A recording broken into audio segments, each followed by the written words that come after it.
Olá e bem-vindos ao Cantinho da História. Esse episódio vai para o Luiz Fernando, meu amigo que mora lá no Distrito Federal. E é sobre Sartre, o ser e o nada. O Luiz me perguntou sobre uma série de conceitos no livro, como é que o Sartre define. Embora lendo cuidadosamente a gente possa chegar a algumas definições, é um livro bastante difícil. É um livro com um tipo de estrutura essencialmente abstrata que eu mesma sinto imensa dificuldade em dialogar com esse tipo de texto. O Luiz me segue aqui no cantinho fielmente e sabe que eu tenho essa ojeriza com o discurso filosófico. Então, vamos lá, como é que a gente começa essa discussão? Ontologia fenomenológica, que é um dos temas essenciais do livro. São dois conceitos filosóficos que já existiam antes de Sartre. A ontologia é o estudo do ser. E a filosofia estuda o ser desde sempre. Fenomenologia é o estudo dos fenômenos, o estudo das coisas. O que isso quer dizer para o Sartre? O princípio idealizador do livro é que a existência precede a essência. E é por isso que o Sartre se autodenomina existencialista. Não é uma discussão inaugurada por ele. A filosofia discute o paradoxo entre essência e existência muito antes de Sartre. A ideia de que o ser pode ser o ser em si e o ser para si é vista por Sartre como a realização desse paradoxo. Então,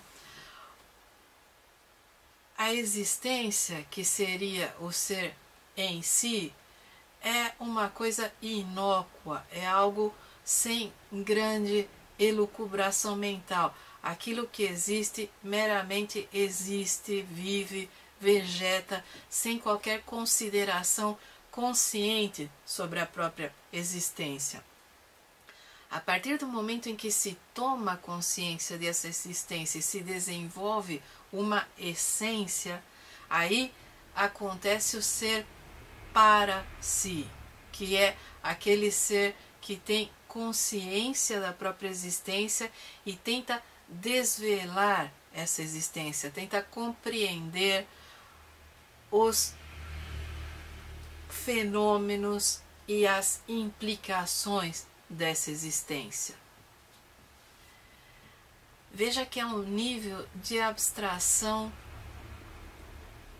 terrível, porque não dá para pensar dessa maneira reducionista em relação a todos os seres do planeta e dividir entre aqueles que vegetam na mera existência e aqueles que estão no processo para conquistar a própria essência e aqueles que são para si, ou seja, já conquistaram essa essência. É uma maneira muito simplista e redutiva de ver o ser humano. O fenômeno em si, a fenomenologia, que aí seria o modo como o ser vê o mundo e a partir dessa relação com os fenômenos estabelece a sua essência, vem já de um debate kantiano. Kant dizia que o fenômeno é o mundo como o experimentamos. Então, a fenomenologia seria a tentativa de entender o fenômeno e de entender a experiência humana, porque o fenômeno é essa experiência. Confuso, né? Confesso que eu muitas vezes me perco nesses textos. Eu preciso de fichinhas com a denominação de cada conceito e de cada conceito para cada autor, para conseguir meio que sobreviver em meio a essa abstração toda. O que eu penso que é mais importante ao ler o Sartre é que do momento em que ele se declara existencialista, ele se declara existencialista ateu. Porque existe um existencialismo que aceita a existência de uma divindade e que se coloca em relação a essa existência. Sartre defende um existencialismo ateu, porque você só pode ser ateu se definir o que é Deus. E quais são as definições de Deus que Sartre critica? Sartre critica as definições a partir da religião organizada. Sartre critica as definições históricas de Deus. Em alguns momentos, ele até critica a existência de Deus a partir de paradigmas filosóficos, mas na maior parte do tempo o que ele está discutindo é que existem conceitos facilmente identificáveis sobre o que é ou o que não é Deus. E esses conceitos estão nas religiões e nas instituições históricas desenvolvidas pelo ser humano.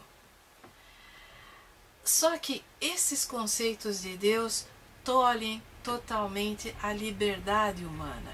E na verdade, quando Sartre discute essência, quando ele está pensando no ser para si, ele está pensando que a maior realização do ser é a liberdade. E é por isso que o existencialismo é considerado revolucionário em termos de pensamento. Não dá para ter essa concepção existencial se houver um conceito de divindade, um conceito de deificação que tolha a liberdade do ser humano. A liberdade é a essência maior. O ser humano pode se desvelar, pode chegar nesse ser para si, desvelando a sua própria essência, mas ele só terá concretizado esse desvelar quando ele concretizar a liberdade. E a liberdade passa pela liberdade de pensamento, passa pelo ateísmo para Sartre, não para todos os existencialistas. É complicado, e é complicado do ponto de vista histórico, porque a reivindicação de uma liberdade absoluta é impossível em sociedade. A minha divergência com o Sartre é uma divergência que já vem de mais de uma década, quando eu finalmente consegui entender o que esse texto significava, é que, do mesmo modo como muitos pensadores do século XIX, de vertente socialista e anarquista, a ideia de liberdade em Sartre é uma ideia individual. E a partir do momento em que a ideia é individual, a minha liberdade choca com a sua. Qual é o lugar do outro nessa equação?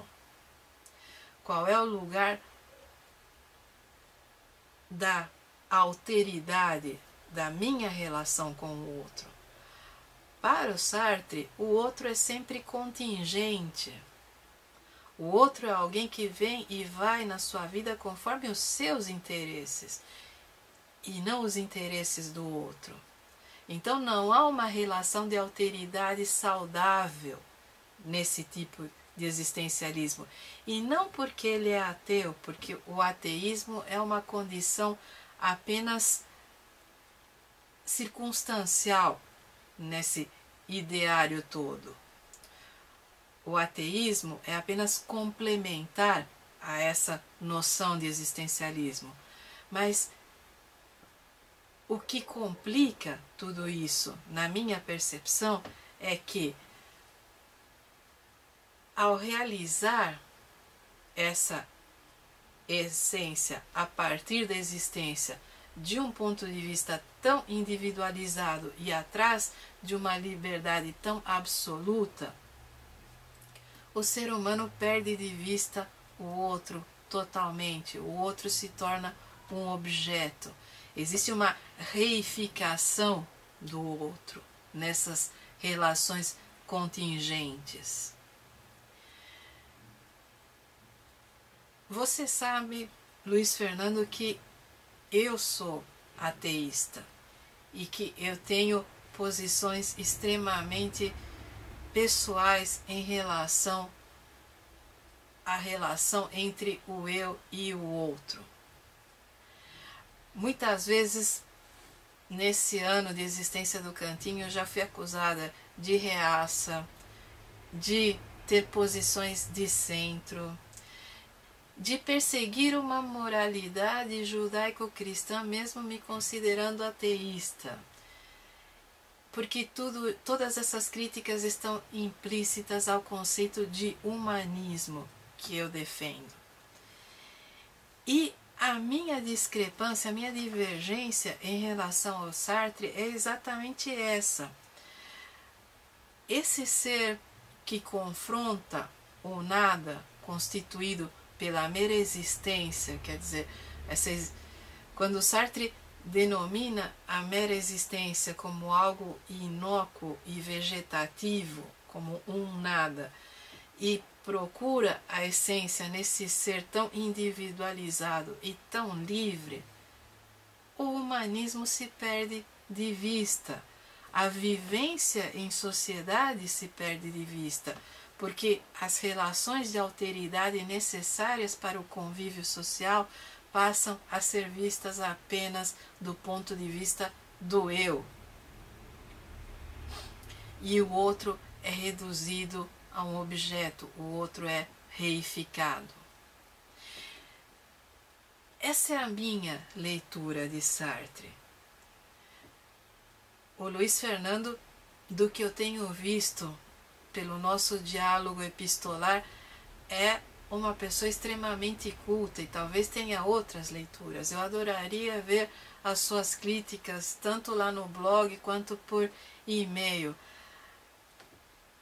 Eu acredito que você, Luiz, lendo Sartre, pode ter encontrado outras dimensões nessa relação de alteridade. A minha leitura é uma leitura que tenta manter a historicidade do texto, porque não dá para esquecer que o Sartre está produzindo nesse período que precedeu a Segunda Guerra Mundial, passou pela guerra e pegou o início do pós-guerra numa Europa devastada. Então, a percepção das relações de alteridade tem que ser mediadas dentro do período histórico em que Sartre produziu. E é claro que alguém que viu Paris ser invadida pelo exército alemão e a França ser dividida em duas, uma resistindo ao nazismo e outra apoiando a deportação em massa dos judeus franceses, inclusive muitos deles intelectuais da própria Sorbonne e das escolas francesas de maior prestígio. O fenômeno todo do nazifascismo, os campos de concentração e de extermínio, a guerra, e não apenas a Segunda Guerra, mas a Primeira Guerra também, com todo aquele caráter medonho de imobilismo, de trincheiras e de morte gratuita, milhões de seres humanos morrendo em batalhas para avançar apenas algumas jardas de território. tudo isso, toda essa reflexão sobre a primeira metade do século XX se encontra presente na obra do Sartre, se encontra presente no modo como ele entende o ser, no modo como ele entende as relações de alteridade. E é por isso, talvez, que a obra é tão individualista e tão egotista, porque se dá no momento em que a própria noção de humanidade foi posta em xeque pela ação dos seres humanos. Eu dou todos os descontos ao Sartre por ter produzido uma obra filosófica nesses termos, num período em que o mundo estava literalmente de ponta cabeça. Mas eu me pergunto se hoje nós podemos dialogar com o ser e o nada e ainda aceitar a maioria dos seus pressupostos. O mais fascinante no processo de aquisição de conhecimento e de desenvolvimento de conhecimento é exatamente a nossa temporalidade e a nossa historicidade.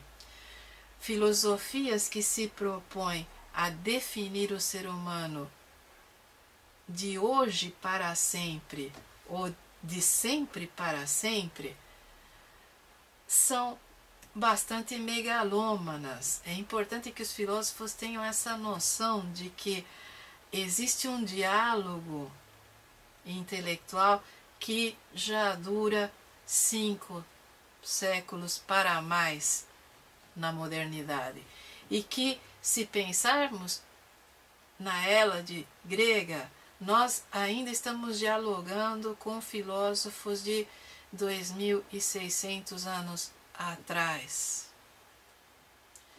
Então, pensar que o Sartre tem a última palavra sobre o que somos ou como somos é complicado do ponto de vista do historiador. Eu gosto de pensar nesse diálogo, eu gosto de pensar que podemos estabelecer o caráter temporal e a historicidade da filosofia e dialogar com ela em termos históricos. Nesse sentido, a ontologia fenomenológica de Sartre é datada e é restrita apenas à sua interpretação do mundo. Pode dialogar com outros filósofos de sua época e pode servir de interlocutor para filósofos que vieram depois, mas essa ideia de que a existência precede a essência, que existe um ser em si, que é aquele que apenas existe, e existe o ser para si, que é aquele que transcendeu e conquistou a própria essência, e que no meio disso se dá toda a reificação das relações humanas, pode ser entendido se avaliado o contexto da época em que o Sartre escreveu. Eu não sei até onde isso ajuda, Luiz Fernando, a sua compreensão do texto. Eu espero que ajude, sinceramente, porque muitas vezes eu me sinto até intimidada com a sua bagagem cultural, principalmente nessa área de filosofia que não é o meu forte. Então, qualquer dúvida, comentário, você já sabe, eu estou lá no Facebook, na página Cantinho da História, ou no meu blog que vai passar por aqui. E quanto ao nosso diálogo mais pessoal, a gente retoma daqui.